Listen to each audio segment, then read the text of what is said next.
Hello दोस्तों, आपका स्वागत है आपके अपने चैनल स्टडी इन प्रोग्रेस पे। जैसे कि हम बायोलॉजी पढ़ रहे थे, बायोलॉजी में हमारा चल रहा था मॉर्फोलॉजिकल कैरेक्टर, यानी एंजियोस्पर्म प्लांट के मॉर्फोलॉजिकल कैरेक्टर हम देख रहे थे। उसमें हमने रूट से स्टार्ट करा था, जो रूट, स्टेम, फ्लावर, लीव्स ये सब होते हैं।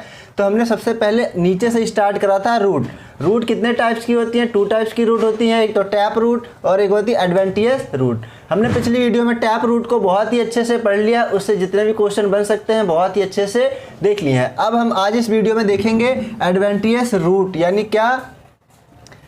एडवेंटियस रूट, अपस्थानिक जड़। क्या देखेंगे? अपस्थानिक जड़। इससे जितने भी क्वेश्चन बन सकते हैं सारे के सारे क्वेश्चन बहुत ही अच्छे से क्लियर हो जाएंगे। इस वीडियो में हम अपस्थानिक जड़ का क्या क्या यूज होता है और जड़ का क्या यूज होता है उसको भी बहुत ही अच्छे से देखेंगे। तो वीडियो शुरू करते हैं। वीडियो शुरू करने से पहले अगर आपने चैनल को सब्सक्राइब नहीं किया है तो चैनल को सब्सक्राइब कर लीजिए, उसके बगल में बने हुए बेल आइकन को भी प्रेस कर लीजिए, जिससे कि मैं कोई सी भी वीडियो डालूँ आपको तो नोटिफिकेशन आ जाए और आप वीडियो देख पाएँ। तो शुरू करते हैं। अपस्थानिक जड़ यानी एडवेंटियस रूट, इसमें क्या होता है? इस प्रकार की जड़ें एक बीजपत्री पौधों में पाई जाती है। किसमें पाई जाती है? मोनोकोटिलिडेंस प्लांट में पाई जाती है। जो टैप रूट थी, इससे पहले हमने जो पढ़ा था टैप रूट, वो किसमें पाई जाती थी? डाइकोटिलिडेंस प्लांट में पाई जाती थी। लेकिन ये जो अपस्थानिक जड़ें हैं, एडवेंटियस रूट है, ये किसमें पाई जाती हैं? ये ओनली मोनोकोटिलिडेंस प्लांट में पाई जाती है। मोनोकोटिलिडेंस प्लांट क्या होते हैं? जिसका जो बीज पत्र अगर हम बीज से डिवाइड करें तो डिवाइड नहीं होता है, वो होते हैं मोनोकोटिलिडेंस। और डाइकोटिलिडेंस क्या होते हैं? जिनको अगर हम बीज से डिवाइड करें तो वो डिवाइड होते हैं। पिछली वीडियो में हमने बहुत अच्छे से डाइकोटिलिडेंस को देख लिया था।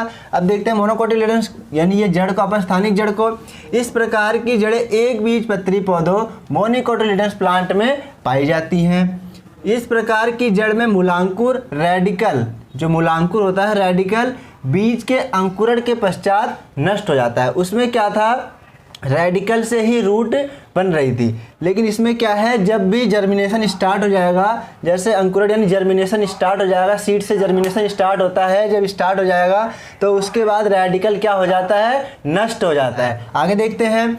मूलांकुर के अतिरिक्त पौधों के किसी अन्य भाग से विकसित होने वाली जड़ों को क्या कहते हैं? अपस्थानिक जड़ कहते हैं। अगर मूलांकुर से रूट जर्मिनेट होती है यानी रूट निकलती है तो उसको क्या बोलते हैं? Tap root. लेकिन अगर मूलांकुर यानी रेडिकल के अलावा किसी अन्य भाग से रूट निकलती है तो उसको क्या बोलते हैं? अपस्थानिक जड़ें कहते हैं। तो क्वेश्चन कैसे बनता है? वो जड़ें बताओ जो मूलांकुर से नहीं बनती है। तो कौन सी जड़ें होती हैं? ऐसी जड़ें जो मूलांकुर से नहीं बनती है और किसी अन्य भाग से बनती हैं। तो कौन सी जड़ें होती हैं? वो अपस्थानिक जड़ें यानी कि एडवेंटियस रूट होती हैं। अब देख लेते हैं अपस्थानिक जड़ों का रूपांतर, मॉडिफिकेशन ऑफ एडवेंटियस रूट क्या करती हैं? ये अपने आप को मॉडिफाई कर लेती हैं। प्लांट को ज़्यादा से ज़्यादा हेल्प हो इसलिए क्या करती है? वो मॉडिफाई हो जाती है यानी कि रूपांतरित हो जाती है। तो देखते हैं रूपांतरित क्या होता है, क्यों होती हैं वो?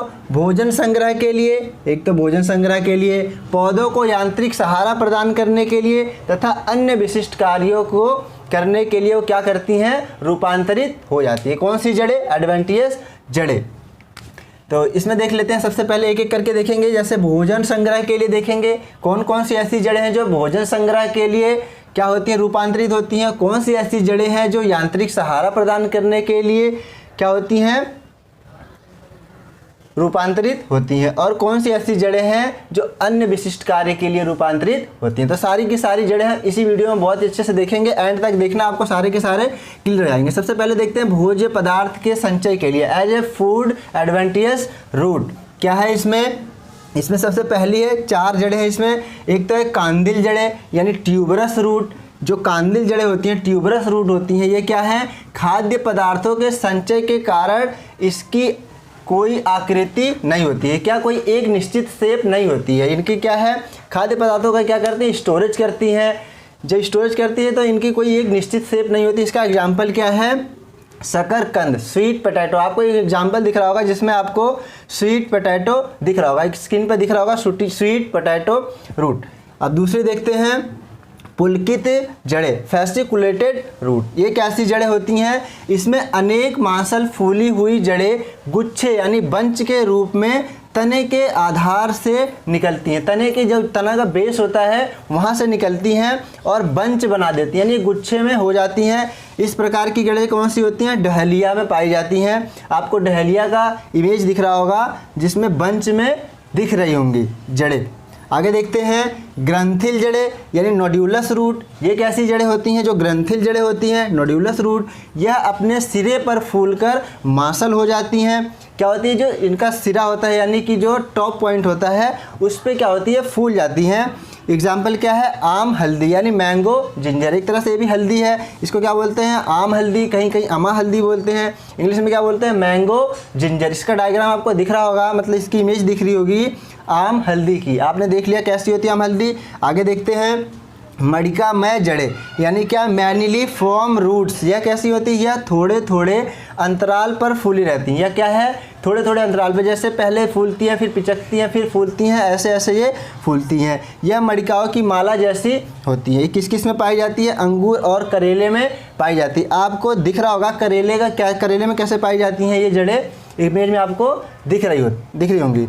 तो अब देख लेते हैं वो वाली जड़ें जो क्या करती हैं? पौधों को यांत्रिक सहारा प्रदान करती हैं यानी मैकेनिकल सपोर्ट प्रोवाइड करती हैं। एडवेंटियस रूट कौन कौन सी होती हैं? जिसमें पहली है क्या है? स्तंभ मूल यानी प्रॉप रूट्स। ये कैसी रूट होती हैं? कौन से प्लांट में पाई जाती हैं? उनको देखते हैं। इनकी शाखाओं से अनेक जड़ें निकलती हैं जो मोटी होकर भूमि में प्रवेश कर जाती हैं। यह जड़ें वृक्षों की मोटी लंबी शाखाओं को सहारा प्रदान करती हैं। इसका मतलब क्या है कि ऐसी जड़ें जो प्लांट के तने से निकलती हैं, तने से निकलकर शाखाओं से उनसे निकलकर जो उनकी ब्रांचेस होती हैं उनसे निकलती हैं, निकल के वो भूमि के अंदर चली जाती हैं। और जब वो अंदर चली जाती हैं तो क्या करती हैं? वो पौधों को यांत्रिक सहारा प्रदान करती हैं। जो उसकी जो ब्रांचेस होती हैं मोटी मोटी, उन सबको क्या करती हैं? मैकेनिकल सपोर्ट प्रोवाइड करती हैं। वो किस प्लांट में पाई जाती हैं ऐसी जड़ें? तो आपको एक इमेज दिख रही होगी किसकी? या बरगद ट्री की यानी बनियान ट्री की। उसमें आपको दिख रहा होगा कि उसकी एक तो ब्रांचेस हैं, उन ब्रांचेस से बहुत सारे रूट्स निकल रही हैं, पतली पतली, जो रूट अंदर ज़मीन के अंदर जाके क्या कर रही हैं? मैकेनिकल सपोर्ट प्रोवाइड कर रही हैं। तो आपने इसको देख लिया। अब दूसरी देखते हैं। दूसरी क्या है? अवस्तंभ मूल यानी स्टिल्ट रूट्स। यह कैसी कैसी जड़ें होती हैं और किस प्लांट में पाई जाती हैं? इनको देखते हैं। यह मुख्य तने के आधार के पास से निकलकर भूमि में तिरछी प्रवेश कर जाती हैं और पौधे को क्या करती हैं? सहारा प्रदान करती हैं। ऐसी जड़ें, आपको एक डायग्राम दिख रहा होगा यानी एक इमेज दिख रही होगी जिसमें इस टाइप की जड़ें दिख रही होंगी। क्या होती हैं ये जड़ें? एक तो स्टेम होता है पूरा, आपको क्या दिख रहा होगा उसमें? मक्का और गन्ना दिख रहा होगा। गन्ना दिख रहा होगा आपको। गन्ने में क्या होता है कि जो उसकी एक तो स्टेम होता है पूरा, स्टेम के ऊपर से जो नोड्स होते हैं वहाँ से जड़ें निकल जाती हैं। वहाँ से जड़ें निकल के तिरछी प्रवेश कर जाती है ज़मीन के अंदर और उस स्टेम को, पूरे स्टेम को क्या करती है? मैकेनिकल सपोर्ट प्रोवाइड करती हैं। आपने इसको देख लिया। आप तीसरी देखते हैं आरोही मूल यानी कि क्या है? Climbing roots. क्लाइंबिंग रूट्स किस में पाई जाती हैं?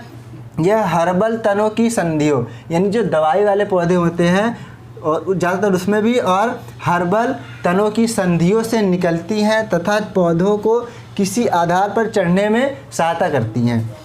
यह सिरे पर फूलकर छोटी छोटी ग्रंथियां बनाती हैं। उनसे चिपचिपा पदार्थ निकलता है जो हवा में आते ही सूख जाता है और उन्हें क्या करता है? उनको किसी भी बेस पे चढ़ने में हेल्प करता है। इस टाइप की जड़ें क्या होती हैं? जैसे इनके जो स्टेम होता है, इनकी जो होती है, जो टहनियाँ होती हैं, उनसे फिर क्या होता है? संधियों से क्या होता है? उसमें पौधों के किसी आधार पर चढ़ने में सहायता करती हैं। क्या होती हैं?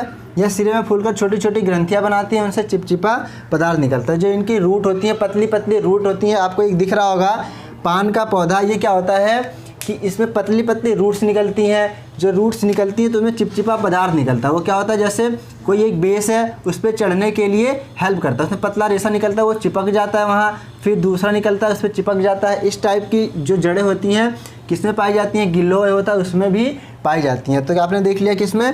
पान में पाई जाती हैं। अब देख लेते हैं अपस्थानिक जड़ों का अन्य जैविक क्रियाओं के लिए क्या क्या यूज होता है। यानी कि अन्य जैविक क्रियाओं में अपस्थानिक जड़ों का जो मॉडिफिकेशन होता है, रूपांतरण होता है, वो कहाँ कहाँ यूज होता है। तो देखते हैं कैसी कैसी जड़ें होती हैं इसमें। चूसड़ मूल यानी सकिंग रूट्स। कौन सी रूट्स? चूसड़ मूल यानी सकिंग रूट्स।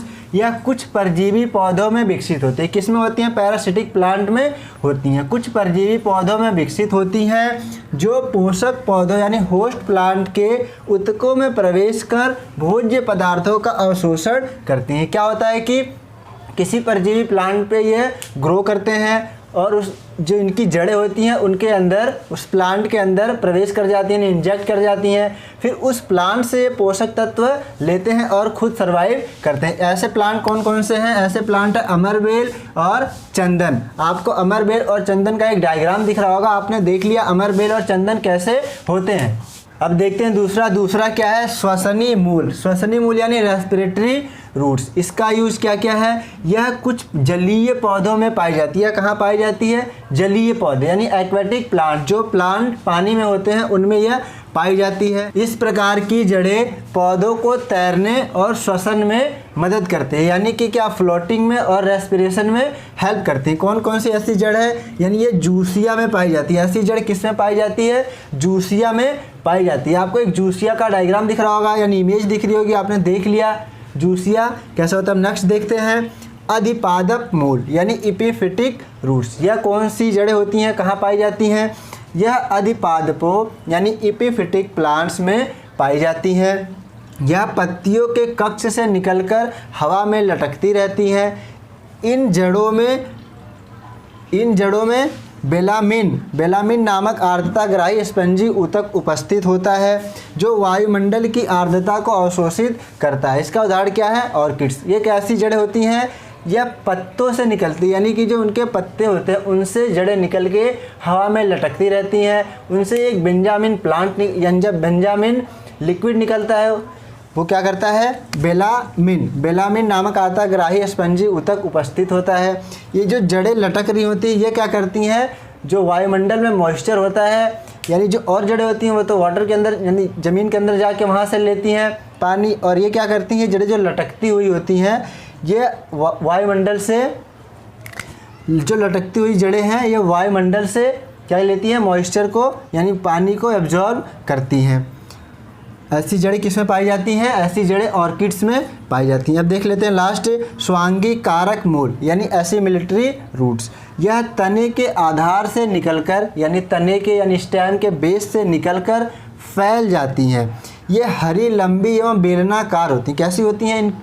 यह हरी और लंबी बेलनाकार होती हैं। इसमें हरित लवक पाया जाता है। जब हरी होंगी तो ऑब्वियसली हरित लवक पाया जाएगा। जब हरित लवक पाया जाएगा तो इसमें क्या होगा? फोटोसिंथेसिस यानी प्रकाश संश्लेषण भी होगा। तो इसमें क्या होता है? हरित लवक होता है, जिस कारण से ये प्रकाश संश्लेषण यानी फोटोसिंथेसिस करते हैं। यह किस में पाई जाती हैं? सिंघाड़ा और टीनोस्पोरा में पाई जाती है। आपको सिंघाड़ा का एक डायग्राम दिख रहा होगा यानी एक इमेज दिख रही होगी जिसमें इस टाइप की जड़ें दिख रही होंगी जो बेलनाकार और लंबी होती हैं। तो आपने सारे के सारे ये देख लिए। अब देख लेते हैं लास्ट क्या? जड़ों के कार्य यानी फंक्शन ऑफ रूट। ये कोई सी भी रूट हो यानी मोनोकोट की रूट हो या डाइकोट प्लांट की रूट हो, कोई सी भी रूट हो तो उन रूट के प्लांट देख लेते हैं कि यानी जड़ों के क्या कार्य होते हैं। एक पौधे में जड़ का क्या कार्य होता है उसको देखते हैं। तो देखते हैं पहला क्या है? ये पौधों को भूमि में स्थिर रखती है। यह क्या है? ये पौधों को भूमि में स्थिर रखती है। मतलब क्या कि प्लांट होते एक ही जगह रुके होते हैं यानी स्थिर रहते हैं। वो किसकी हेल्प से रुके रहते हैं? तो वो रूट की हेल्प से ही एक ही जगह रुके रहते हैं। तो क्या हो गया? पहला हो गया ये। दूसरा मूल रोम यानी रूट हेयर्स, जो प्लांट के रूट में जो रूट हेयर होते हैं ना, बहुत सारे रूट हेयर दिखाई थी। तो क्या है? रूट हेयर तथा जड़ों के कोमल भाग यानी जड़ों के जो कोमल भाग यानी सॉफ्ट पार्ट होता है, कोमल भाग जल और घुलित खनिज लवण का अवशोषण करते हैं यानी एब्जॉर्प्शन करते हैं। कौन कौन? रूट हेयर्स और जल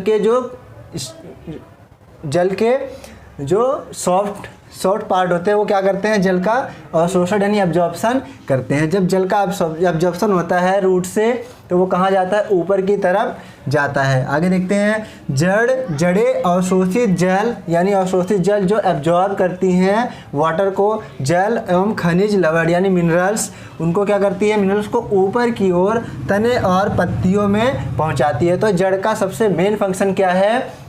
कि वाटर से जल को और खनिज को ऊपर तक प्लांट के पत्तियों और तने में पहुंचाना। तो अब देखते हैं लास्ट टाइप क्या है। लास्ट पॉइंट है, कुछ जड़ें अपने अंदर भोज्य पदार्थों का संग्रह करते हैं। प्रतिकूल परिस्थितियों में इन संचित भोज्य पदार्थों का पौधों द्वारा उपयोग किया जाता है। इसका क्या मतलब है कि कुछ जो रूट होती हैं ये क्या करती हैं, स्टोर कर लेती हैं जो भोज्य पदार्थ हैं, इनको स्टोर कर लेती हैं कि जब इनके अंदर कुछ दिक्कत होगी तो इनका यूज कर लेंगी ये। तो आपने सारे के सारे रूट्स को बहुत ही अच्छे से पढ़ लिया, आपको अच्छे से समझ आ गया होगा। अब हम कल देखेंगे स्टेम को। अगर वीडियो आपको अच्छी लगी हो तो वीडियो को ज़्यादा से ज़्यादा शेयर करें और चैनल को सब्सक्राइब करें ऐसे ही अच्छे से बायोलॉजी को पढ़ने के लिए। तो वीडियो देखने के लिए आपका बहुत बहुत धन्यवाद। Thank you.